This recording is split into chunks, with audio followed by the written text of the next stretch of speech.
నమస్తే అండి, welcome to my channel. ఇవాల్టి రెసిపీ హరియాలి బీన్స్ సబ్జీ. అంటే హెల్దీ, టేస్టీ అండ్ డెలిషియస్గా ఉండే కొత్తిమీర అండ్ పుదీనాతో చేసుకునే గ్రేవీ, దాంతో బీన్స్ సబ్జీ అనమాట. చాలా బాగుంటుంది.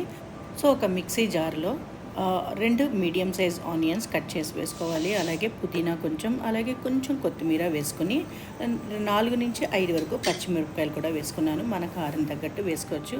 అలాగే అల్లం వెల్లుల్లి పేస్ట్ వేసుకుని ఫస్ట్ గ్రైండ్ చేసేసుకున్నాను. సో ఒక కడాయిలో ఆయిల్ ఒక 2 టీ స్పూన్స్ వేసుకుని జీలకర్ర ఫ్రై చేసుకుని 2 రెడ్ చిల్లీస్ అంటే ఎండుమిరపకాయలు, అలాగే కొంచెం కరివేపాకు వేసుకుని ఫ్రై చేసుకోవాలి. గ్రైండ్ చేసుకున్న పేస్ట్ కూడా వేసేసుకొని ఫ్రై చేసుకోవాలి. అంటే రా స్మెల్ అంటే పచ్చివాసన పోయే వరకు మాత్రం ఫ్రై చేసుకోవాలి.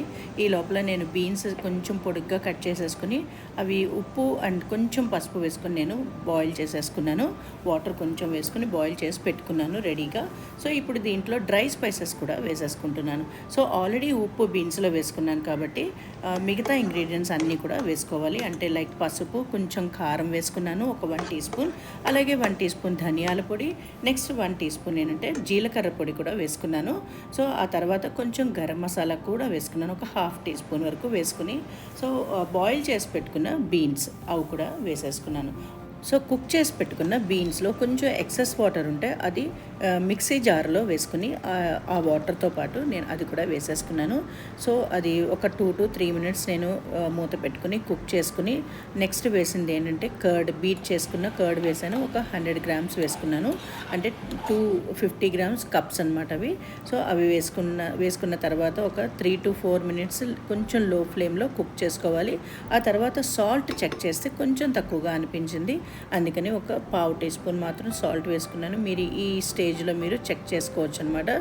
సో అన్ని ఇంగ్రీడియంట్స్ వేసిన తర్వాత ఒక 3 to 4 మినిట్స్కి కంప్లీట్గా లో ఫ్లేమ్లోనే కుక్ చేసుకుని పెట్టుకున్నామంటే గ్రీన్ సబ్జీ రెడీ అయిపోతుంది. అంటే హరియాలి బీన్స్ సబ్జీ రెడీ అయిపోతుంది.